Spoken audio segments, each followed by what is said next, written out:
To everything, there's a season and a time. That scripture's in Ecclesiastes 3, and we all know it so well. And now that fall is here, it's one of my favorite seasons. Summer comes to a close, and the wind picks up. In the cool, crisp mornings, the leaves change to vibrant colors of red, orange, and green, and gold. The days get a little shorter. And as we see nature change, we witness the natural cycle of ending and beginning. I like to think of fall as nature getting rid of the old and preparing to embrace the new. And so as we enjoy the newness of this fall season and the beautiful changes all around us, it's a perfect time to reflect on the fact that there are seasons in our lives just like there are seasons in nature. And sometimes we don't want new seasons, but that's kind of life, and life shifts. Maybe your season in life has shifted unexpectedly. You were working and now you're unemployed. You were married and now you're divorced. You were calm or feeling calm and now you're stressed. Or you were feeling content and now God has led you to a place of complete dependence on Him, or discomfort or uncertainty, which forces you to grow in your faith. So life just shifts, and sometimes it's really unexpected, and sometimes it doesn't match up with who we think we are or what should be happening in our lives. But what's important is that we do understand that it's a different season when we do have a change. Otherwise, we'll draw a wrong conclusion about it or the reasons for it. So, as I was thinking about changing of seasons in our lives, I've come upon a new season in my own life, and it's been a tough adjustment. It's been really scary at times, and it's resulted in me having a total dependence on God.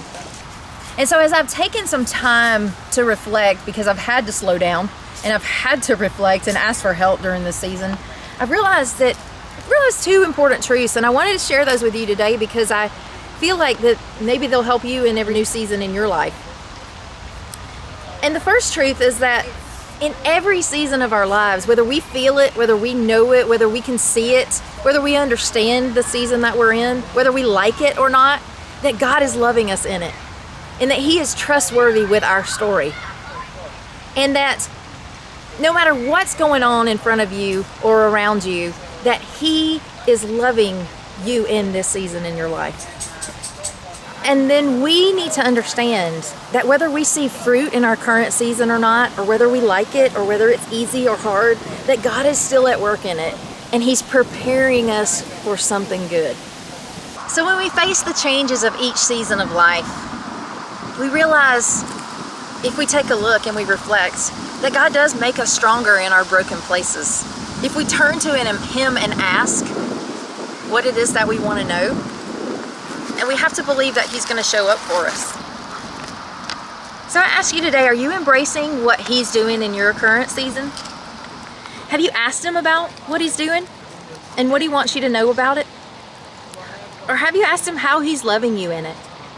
Are you paying attention to and connecting with what it is that He's wanting you to know and what He's doing in this season in your life?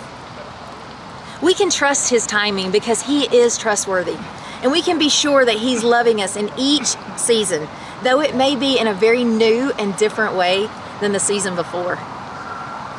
The second thing that I've realized is that, despite the fear, despite the challenge, despite the uncertainty of every season of our life, is that there's always some beauty in it. But in each of them, and even in the seasons, sometimes when there's harshness, when there's gloominess, each season in nature has its own beauty. And sometimes it's a hidden beauty. And so do the seasons of our lives. Like in nature, every season and time of our life is part of the beautiful circle of life. So are you finding beauty in the season in your life? What beauty can you see? What does the beauty speak to you about the season that you're in? And what does the beauty speak to you about God and His nature and how He's loving you? Anticipate what's to come with hope and not with dread. It's important that we look for it, that we listen to it, that we savor its goodness like we do outside in the fall, that we embrace the new gifts that God brings into our lives every day and the blessings. Ready? Because they're running out all over us if we'll just take the time to look around.